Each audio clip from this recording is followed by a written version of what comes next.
Karibu to Wanjiko Talks Queer, the space where we have bold conversations, brave stories, and beautiful queer African storytelling. My name is Wanjiko Mwangi. I'm your host for the day.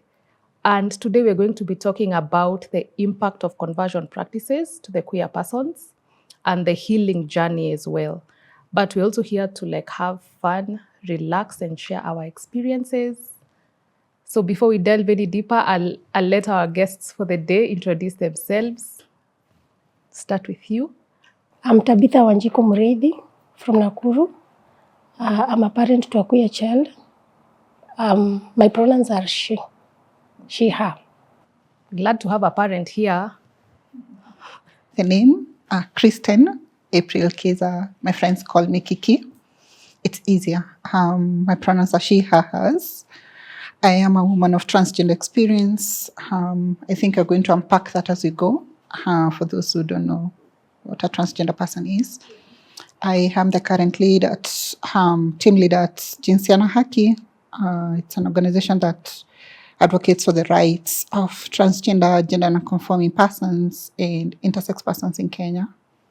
I'm happy to be here. Happy to have you here. And even before we even go any further, what's a trans person? Who's a trans person?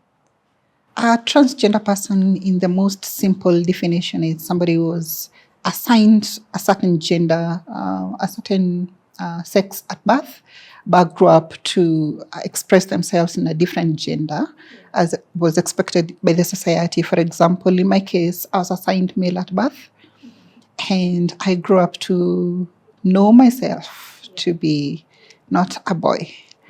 And therefore, I did the necessary steps that are needed for you to transition from male to female.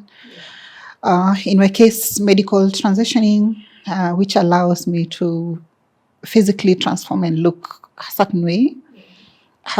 Legally transitioning, which is a change of names. I have done my change of names legally in Kenya.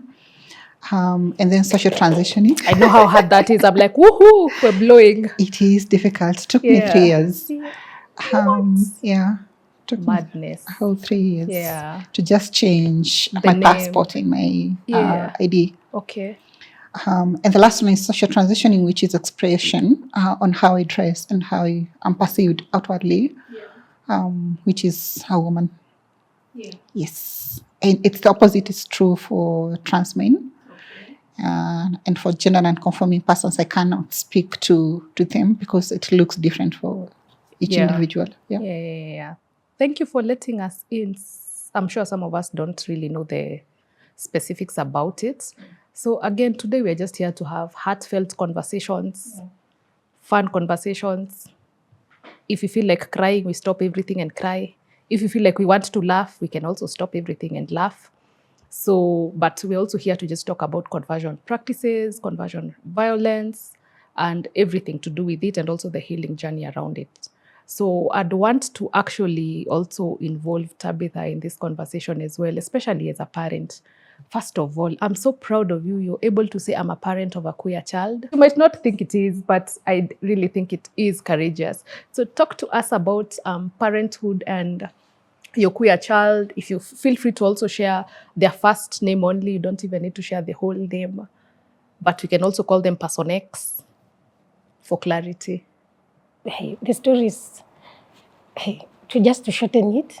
Do not shorten it. We are not in a hurry. So we have all the time. We have all the time. Feel free. My child was assigned a female at birth, but later when she got into puberty, I started noticing some difference. Like she was not becoming the person I expected her to become. I was expecting her to behave like a young woman, like a little me. But now there she is, anajaribu kuvaa kama mwanaume, na nikiangalia nasikia nikikasirika. I used to buy her nice dresses, alafu anaenda anarudi amevaa malongi zingine, like ukiangalia unasikia. Naona it used to hurt me. Kampani yake ile anatembea na ukiangalia watu wanatembea nao, like mimi nimelelewa kwa church. Ile yenye nikiona mtu amevaa boring hivi kitambo, I used to feel irritated. Si mimi nimeivaa, hajaniambia nivae, lakini nasikia nakasirika. So it got to a point that mimi na mtoto wangu tukawa hatuelewani kabisa. Kila mtu anakaa room yake. Nikiingia kama alikuwa kwa sitting room anakimbia anajifungia. Nikiingia nimpate kwa nyumba nasikia hata sitaki kukaa kwa hiyo sitting room. Nitaingia pia nikajifungie. Yaani nikimwona akitoka watu vile wanaongea ilikuwa inaniumiza kiasi. Nilikuwa nikiingia kwa room yangu kulia, not knowing hata yeye pia akiingia kwa room yake anaenda kulia.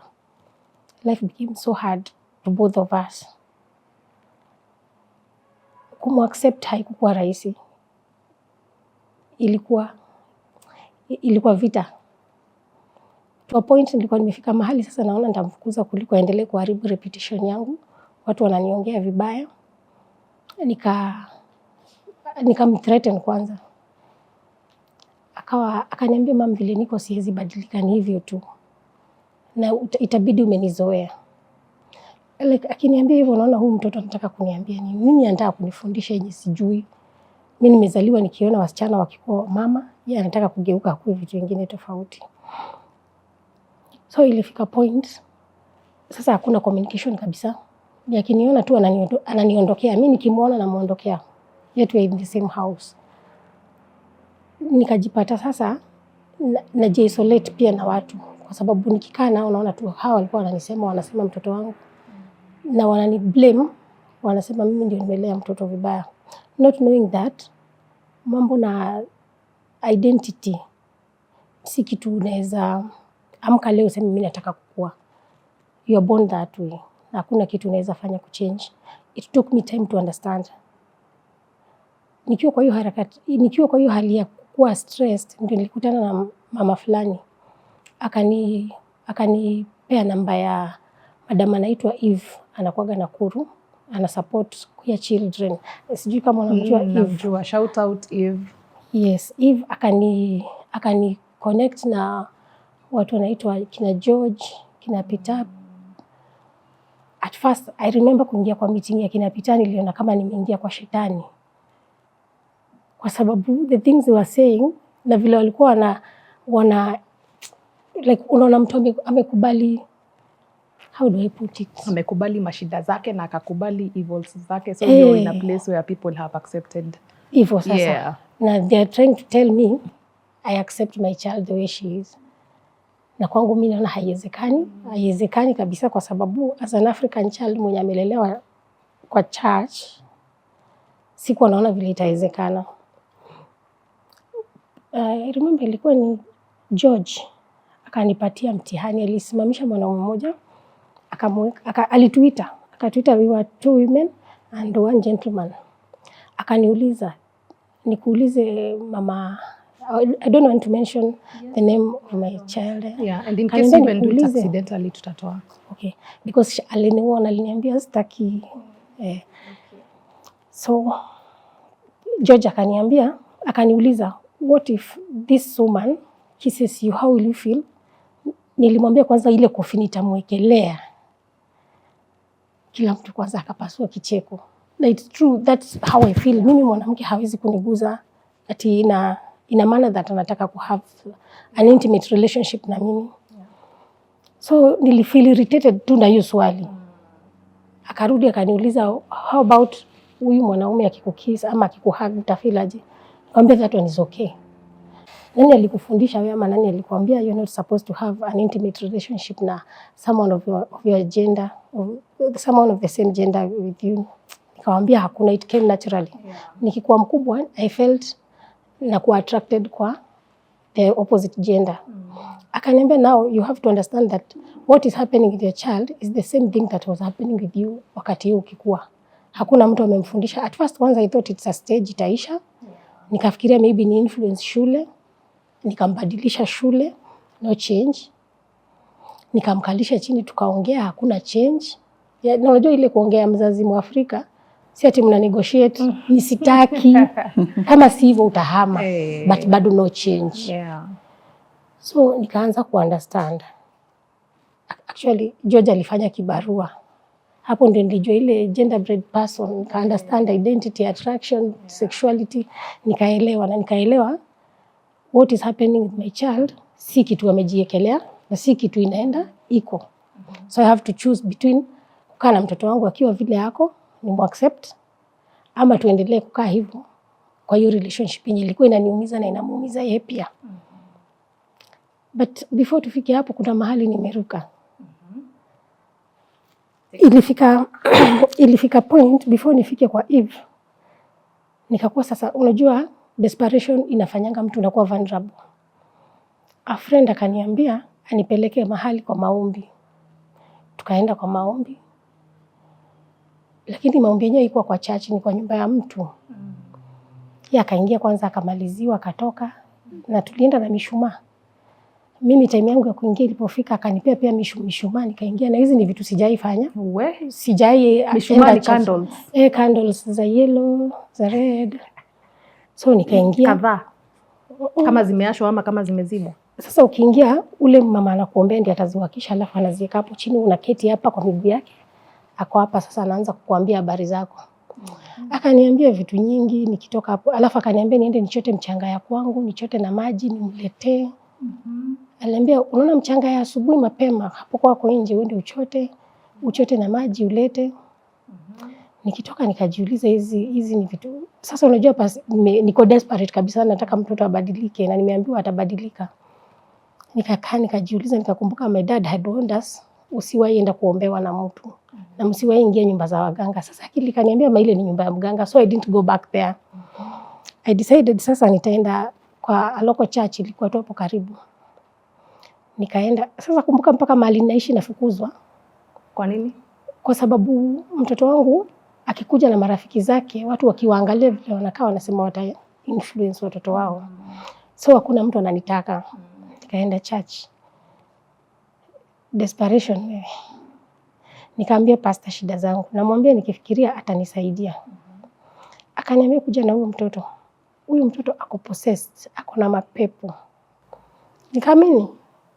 Nikabeba mtoto nikampelekea. Sasa hiyo ako na miaka ngapi? Alikuwa around 17, 18. Nikampelekea mtoto.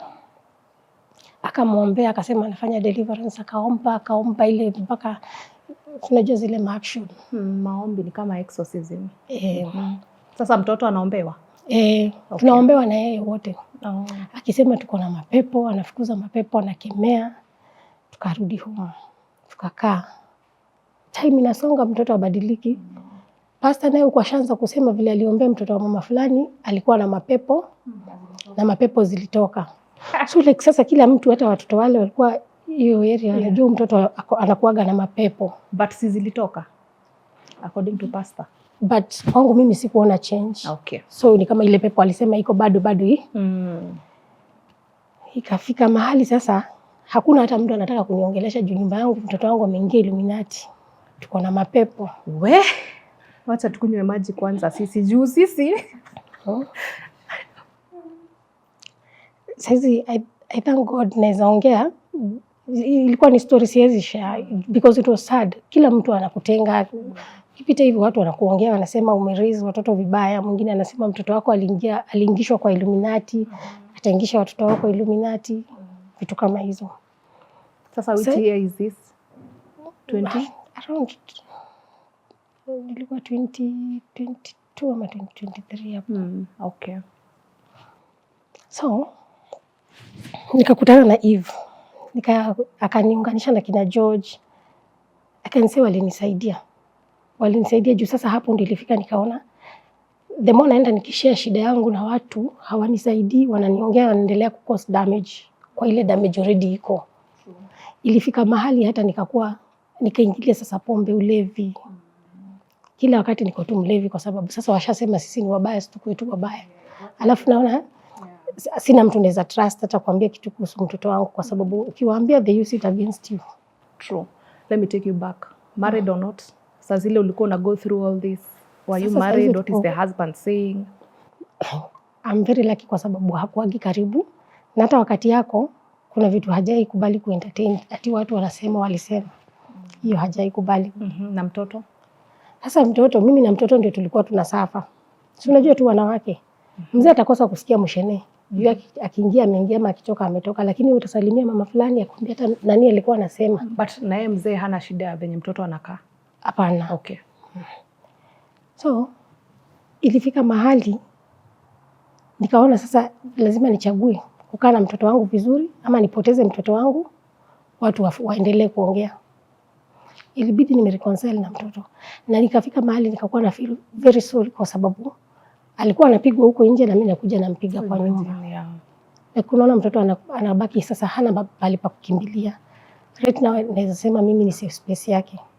Akipata shida huko nje ama mtu akimuongelesha ama akimbuli ama akiongea kuhusu vile anakaa, anakujaga kushare na mimi. Na mimi namsaidia. Na apart from kumsaidia yeye, nimesaidia watoto wengine wengi. Because anaambia mimi sasa akishare experience yake na watoto wengine, maybe wamepitia such a problem, anawarifaa kwangu. Na tumeshikana, tuko wazazi kadhaa wenye tumekuwa tukikutana kwa meetings za kina Eve. Tuko wazazi kama about 18 wenye tuko na queer children.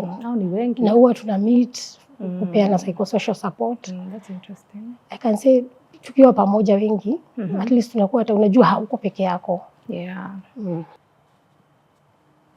We take a commercial break. What's your thoughts around that? I think when she was speaking, I was reflecting about my experience now being raised in a very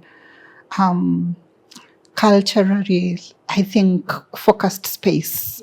When I was growing up, I knew myself to be different very early. I was around 5 years, because I have a bigger sister who is like a year or so older than me. I remember when my mom would buy us clothes and I would wonder why I don't have dresses, and she's been bought dresses, and then they'll tell me that no, boys are supposed to wear these. I'm like, I don't understand that, because I don't know myself to be a boy, right? So I want those things. My mom was kind and gentle in how she raised me. So when she's speaking about her experiences, mostly I remember my dad. And for my dad, it's as recent as 3 years ago, saying that those are Western ideas. You're not supposed to change who you are. You cannot change that because God created you a certain way. You cannot change that. So gender affirming care it's nonsense to him. Right now he's come on board, but I think I would want to be in a space with him where I can have this conversation that she's talking about having with her daughter, because there is a lot of reconciliation that is needed on my part with him. There is a lot of, it's not hatred per se.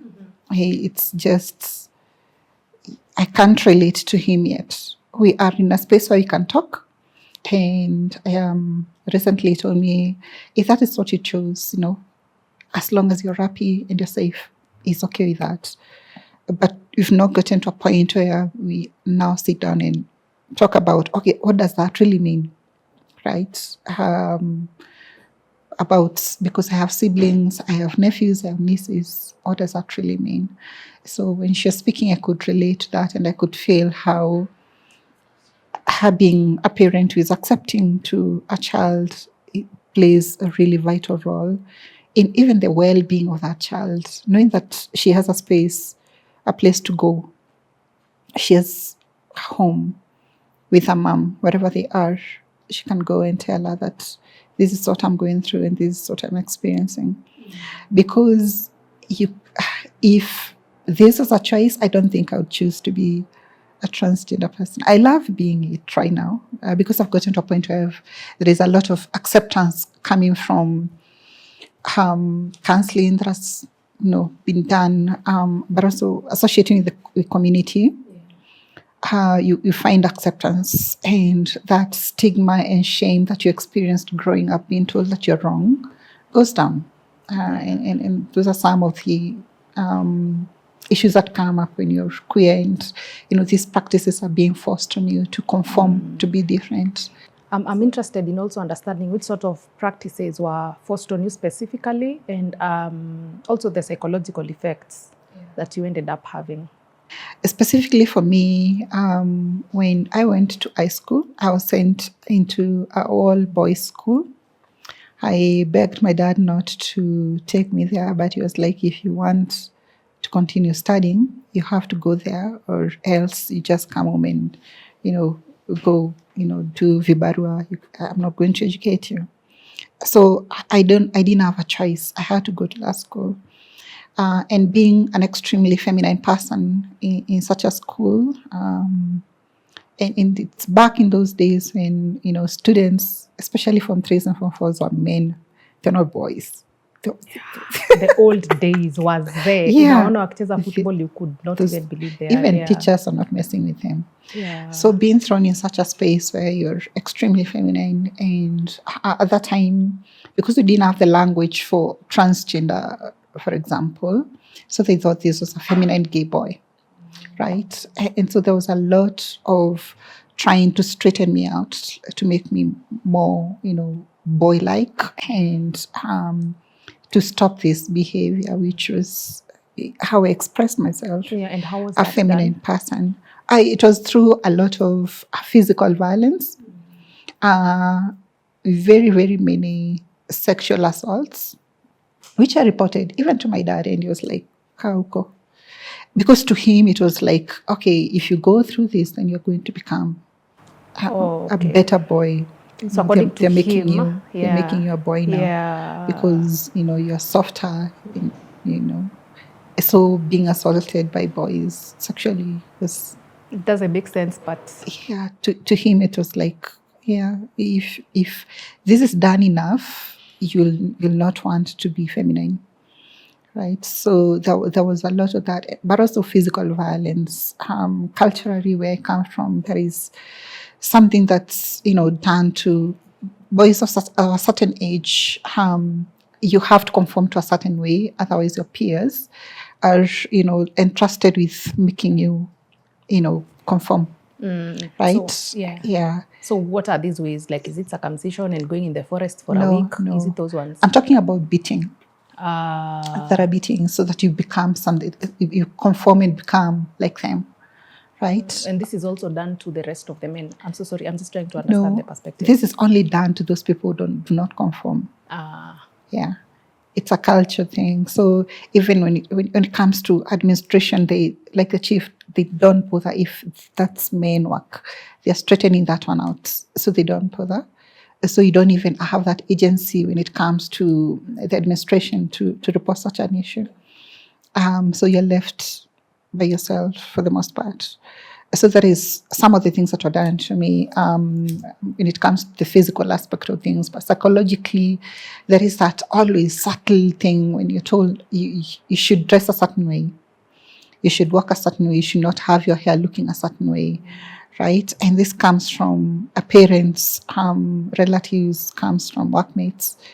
And it's not coming from a space of love. It's coming from a space of, we are a certain way and we want you to be part of us. And so the way you are is not right. So those are some of the things that I went through. Psychologically, what they made me feel was hateful towards my body. It led me towards depression and to some extent suicidal thoughts and suicidal trials twice. Hopefully they didn't work. So psychologically, that's how it affected me. A lot of anxiety. I have a lot of social anxiety to this point. I can count with one hand the number of male people that I associate with and I've associated with in the last 6 years. And I think I would call only my brothers. They are the only people that I would say they are my friends, because every other male person gives me social anxiety, and I wouldn't want to be around them because I don't feel safe around them. And that has come from that practice that happened when I was a teenager. And now it's years later. I still am in that space mentally. I've worked through it with my therapist for a period of time. But still, it's, it lingers on. It's still there in the back of my mind. And you've mentioned your brothers and sisters. And yes. Also take me through the journey of, like, you were young. What did they think? Were they supportive? Because I feel like it has always been a growth with siblings. Yeah. And most of the times the siblings want to agree with what the parent is saying. Yeah. So how was it in your case? In my case, my big sisters love the fact that now they have a smaller sister, and it's not it's not a smaller bro, and Yeah. they love that aspect of things, and they accept it quite quickly, and started using the right pronouns, the right names. How quick is quick? How quick is quick? Like when you were in high school, after high school? When I came out with them, because even when I was in high school, I had not come out with them. I came out with them afterwards. So they were like, okay, we accept you, we know these things, and they're okay, they're on board, and they love me for that. Okay. My brothers, it's a journey with them, being that they're traditional men. Being the last one, my brothers are men, they're not boys. So I can imagine. It's a journey for them, and I see how they show their support and acceptance in small ways, that it's affirming, like using the right name. They no longer use the dead name, acknowledging who I am and telling me that we love you regardless, right? Yeah. We love you regardless. And, calling and checking up how you're doing. Or even the other day I saw one of them look at my social media post, and they liked, and they sent a heart emoji. Yeah. It's subtle ways, but they really matter, a lot, because this is not somebody who is looking at me in a critical way, like they're not criticizing who I am. Yeah.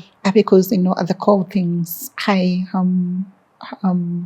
my character per se has never changed. The way I relate to them, the way I deal with them, it's never changed. But also they know that I'm a good person outside of everything else. Yeah. And so for them, it's that. Is this still our sibling, right? Yeah. Yeah. So that's how it is. And even my dad, he came on board. He's okay right now. I really want to ask what coming on board means. Coming on board for him means that he no longer feels a need to send me scriptures about how you're taking me back. Let me tell you. Yeah. This journey nakwambia. Yeah, he no longer does sending me scriptures about how I'll go to hell because my entire being is wrong and it's sinful. We've talked about things like barrier. I remember the first session where somebody mentioned how even in death we don't have dignity because people want us to be a certain way even in death.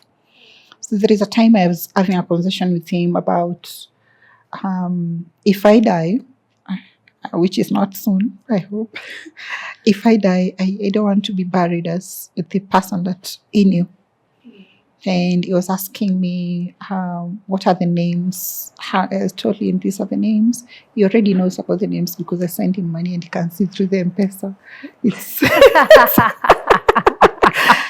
It's a different name. If you want to receive my money, receive it with this name. Yes. And so, but also even things like the physicality, I don't want them to bury me in a suit. Yeah. Yeah, because there is one time I saw a story about a transgender woman who had passed away, and they were buried as, their previous male self. And it was the most depressing thing I've ever seen. And in my mind, I was like, I never want to go out this way. I never want to be buried this way. And that gave me the courage to transition, start my medical transitioning. Yeah. So my dad is there. I think what she's mentioned about reputation, especially societal reputation, there is that pressure in the society for you to say that my child is a certain way, or my child is an engineer, for example, is married, akona watoto. But now when it comes to me, they're like, what do we tell people, right? What happened with this one? They were bright and all that. So there is that hurdle for them to overcome, but beyond people that, still ask. I don't know if they ask him, but I remember there is a time one of my cousins, who I don't talk to, found my picture somewhere, and sent to my dad. And this is a time when I was not in good terms with him. And my dad called asking me, what is this thing that you become? I don't like it. I was like, it's not in your place to accept or to like. This is my choice as an adult. And if it was, I needed permission from you, I would ask. Because I didn't need permission. I'm also interested in also understanding the neighbors. Did you guys live at a place where you were, especially for Tabitha? Yeah. They've spoken about the neighbors having to move. How was the situation with neighbors? Earlier on in my transitioning, it was difficult because I was not in a space where I can assimilate in the society in a way that I'm perceived as a woman. Right now I am, and it's not a big deal because even my ID reads female in my chosen names. At the beginning, it was difficult even to get housing, for example, because... Sorry, it was difficult to do what? To get housing. Oh, yeah. I couldn't be able to rent using my ID at the time. But also even the spaces where I was staying, people would be like, hawa ni wale wako kwa Illuminati, as she's mentioned. as she's mentioned. So it was difficult at the beginning. When it comes to my childhood friends, I don't have those anymore. I have chosen for myself. I don't need those relationships. I am able to make relationships and friendships easily with people, and so I have chosen a certain group of people to be my family. Those who were there before and they're not accepting it, I really don't need them as an adult. It's a matter of choices. So as far as that goes, right now my neighbors don't even know who their neighbor is. Just another woman who's doing their thing. Thank you so much for sharing your sibling journey, your family journey as well. And I'd like us to talk with Tabitha. I remember you talked about having a group of 18 parents who have queer children. So I'm just interested in understanding, are there any differences? Because I know there's common characteristics, but are there any differences that are different from your story? Yes. There are cases whereby unapata mzazi, like kama mimi mtoto wangu, nilikuwa nimeanza kuona kuna kitu tofauti na yeye na watoto wengine, ama kulingana na vile nilikuwa na expect atakuwa, nilikuwa nishaanza kuona. So hata ile wakati anakuja kuniambia hivyo ndio niko na si change, ndio nilikuwa natarajia, but bado ilinistua. Ilikuwa ngumu kukubali. Then unapata kuna mzazi mwenyewe amelea mtoto, amemaliza shule, imefika sasa ameanza kudate, ana date people of the same gender, alafu sasa anakuja yeye mwenyewe kuambia mzazi. Unajua mzazi hakuwa hata hajaona hii ni sign. Ile shock inampata kabla akubali. Kuna watoto wamefukuzwa kwao. Yaani anabaki tu ni kama hana wazazi, hana family, anaanza kutafuta sasa wale watamuaccept huko nje, wale wanamkubali vile yako, sasa hao ndio wanakuwa familia yake. Unapata mzazi tuko naye kwa group, lakini bado yeye na mtoto wake hawapatani, ni pamba na moto. Sio kama mimi venye naweza sema I've already reconciled with my daughter. I asked her to forgive me kwa sababu I realized I was becoming selfish. Nikitaka akue vile mimi ninataka and not who she is. So kitu si ufanya, we normally have monthly meetings. Kwa hizo monthly meetings tunakutana, kila mtu anashare journey yake na mtoto wake pale imefikia. Like kama kuna mama mmoja tulikuwa tunafuatilia sana story yake kwa sababu mtoto wake alikuwa below 18 years na ni mtoto mvulana. Alizaliwa mvulana, but ikafika mahali ikakuwa anaanza kubehave vitofauti, mamake yani wakakosana. Mama akaona atapoteza ndoa, akafukuza mtoto akaenda. So ilibidi mtoto tumtafute, tujue mahali ameenda.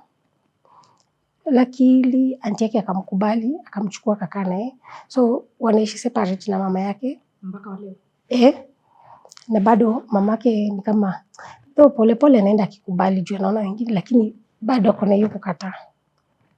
Mtoto ni wake, mtoto mwenyewe pia hafeel safe kurudi nyumbani kwao. Kwa sababu baba ni mkali, mama pia ni mkali. Mama anataka kukubali lakini tena anaona atapoteza ndoa. kuna such cases. Unapata mzazi mwingine tena ako na watoto kama wawili. I have a friend tuko naye kwa hiyo group, ako na wasichana wawili na wote walimconfirmia wenyewe, wakamwambia wao ni lesbians na hakuna kitu watafanya na hawabadiliki.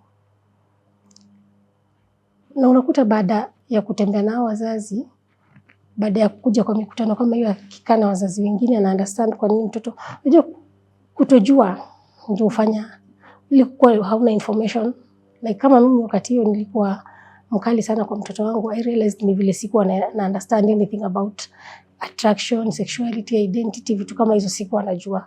But wakati nimekuja nikafundishwa, ilikuwa rahisi hata kukubali mtoto wangu. So that's what we normally do. Kwa wale wazazi wanatujoin wageni, tuna make sure wana understand what is going on kwa mwili ya watoto wao, understand mtoto si kitu ameona mwingine akifanya akachukua ama akakopi ama ati ni stage. Like kama mimi I expected wangu ni stage, ama anajaribu tu ku-experience kitu, ana explore, atabadilika akifika age fulani. But naona anakuwa na habadiliki. So kila mzazi ako na experience yake tofauti. I can say that.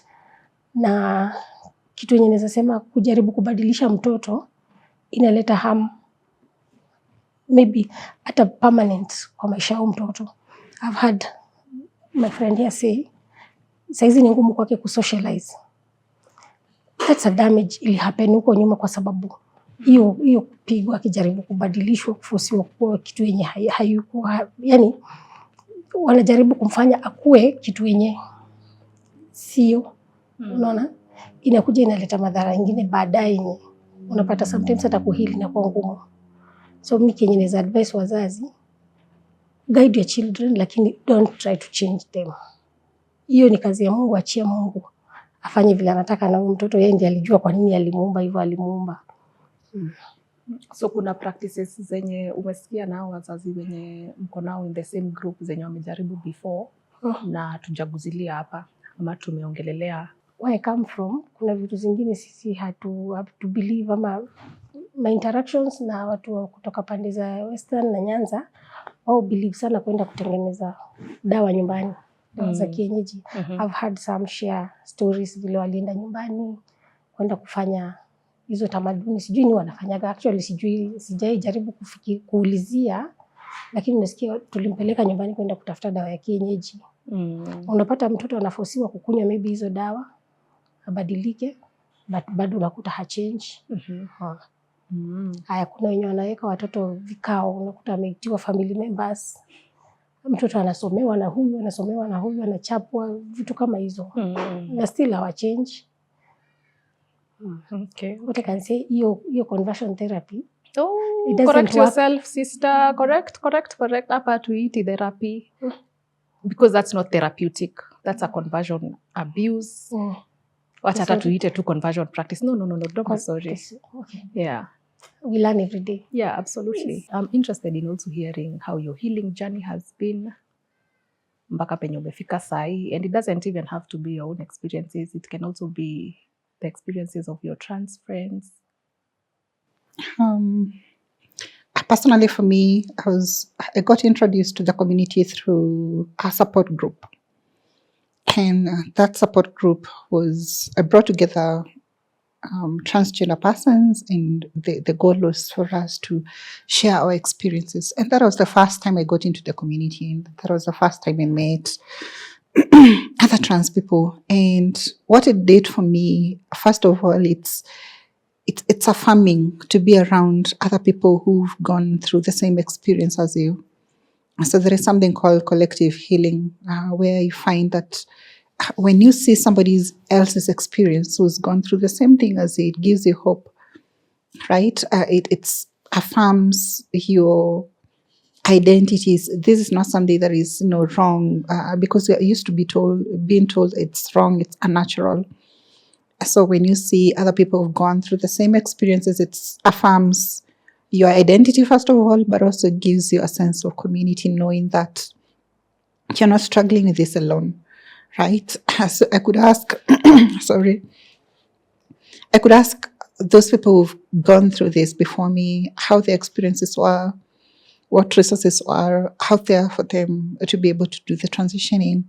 So at the beginning, being introduced to a community through a support group, that was very important for me. And that is something that has been carried on all these years. And I've seen it transform lives. So within the community there, within the year, I think twice or once every quarter, I think, we're able to meet as a community and talk about stuff, basically our experiences. Yeah, so community Yeah, so support community groups have healing. really helped. Are there any other tools, other practices that you can share that assist us in the healing journey? Here, through the community and through the organizations that are part of the transgender community umbrella at large, we've had a lot of trauma-informed counseling that is, done by professionals who have specialized in that particular aspect of things. Because from the discussions that we've had in the past, whether it's here or through the other forums, we noticed how sometimes conversion, violence can come from health practitioners, therapists themselves, when they don't fully understand this particular aspect of who you are. For example, in my case, when I started therapy, it was way back in 2018. And that is the time when I knew that I was going into to start my transitioning, and I'd fully accepted myself. And so the therapist that I was seeing at the time from a mainstream hospital, their work, they were trying to convert me now into becoming straight or becoming a man and staying that way, because in their eyes, being transgender was wrong and it was supposed to be converted, right? But then joining a community, I found, and I was introduced to somebody who is a professional who's gone through and has helped a lot of community members, and she's been part of the community for a long period of time, so she understands fully the extent of identities, and especially in the how different aspects of mental sort of struggles that comes with the conversion practices and conversion violence. So they understand things like depression, they understand things like anxiety that is instigated or that comes from that particular area. And so through that knowledge and through that experience, they're able to help other people. And they were able to help me. So having trauma-informed therapists as part of our strategy for healing, especially for community members, has been key, and it's helped a lot. For example, in my personal journey, it has helped tremendously. That and peer support, but also having access to spaces, a space where I know that I can go and I'm safe there, because a lot of trauma that comes from family, like she's mentioned. Somebody was kicked out of their homes. Where do they go? Right? Wherever else they go, they are violated further where they are. So having a community safe space has been key for us, and it's helped. It's helped a lot of our community members to be able to navigate and to find healing in that respect. But also having a peer-to-peer support. Informal support structures. For example, me and other trans women that I know and that I'm close to, we meet often outside of the organization, outside of everything else that you're doing. We just meet and have fun and chill, and discuss things and talk about things. Whether that is physically, whether that is digitally through certain groups. We're able to sit and talk about those things. And, if somebody is struggling with something, we're able to guide and to help them, right? Or to hold their hand. Because sometimes the most important thing for you is to know that somebody's holding space for you to be, somebody's not trying to change you or to invalidate your experience. They're basically holding space for you to be. And that has really helped tremendously. So those 4 aspects of healing within the community and outside of the community has really helped. But also with support from family and friends. I have very supportive friends, and partners, and it's been a very important thing for me, because otherwise isolation sometimes, it makes it harder for you even to cope with things that's outside of transitioning and outside of being queer.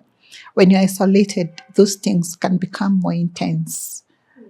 For example, the normal life stresses, the normal life struggles, they can become more intense when you're isolated. But having friends and family who have accepted you has been, for me personally, something really key. And we try to do that and create those spaces for other queer persons, especially who are coming up, to know that they have family and they have friends and they have older siblings who they can reach out to every time they're going through something. In that respect, there is one transgender person who is still in school. And the other day they were struggling with their family, because their family had said that they're not going to educate them anymore, pay their school fees anymore because of who they are. Unless they change back to their previous gender, they cannot pay their school fees anymore. And you can imagine being in a state where if you're not educated and you don't have the papers, then life becomes economically harder for you. Given that you're already marginalized, you're coming from a place of disadvantage. If you don't have the right papers, the right documentations, it becomes difficult.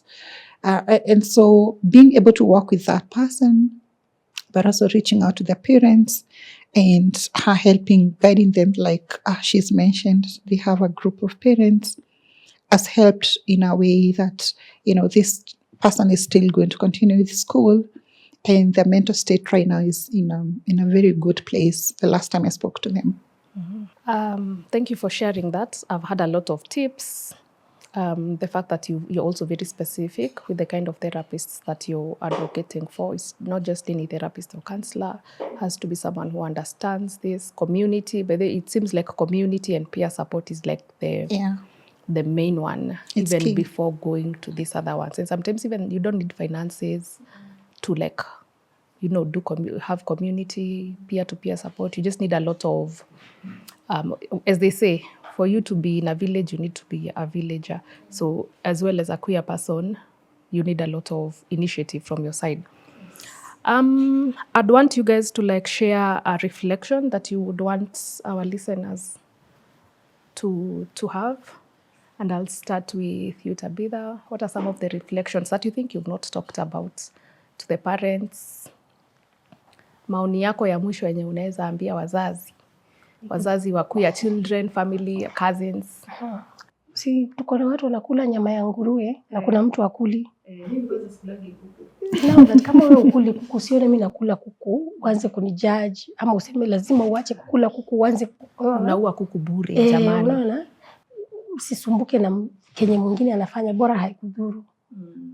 Kama ni relative, kama ni mtoto wako, you just guide them in a way that haujaribu kuwa convert, kwa sababu hiyo convert ndio ina cause more harm.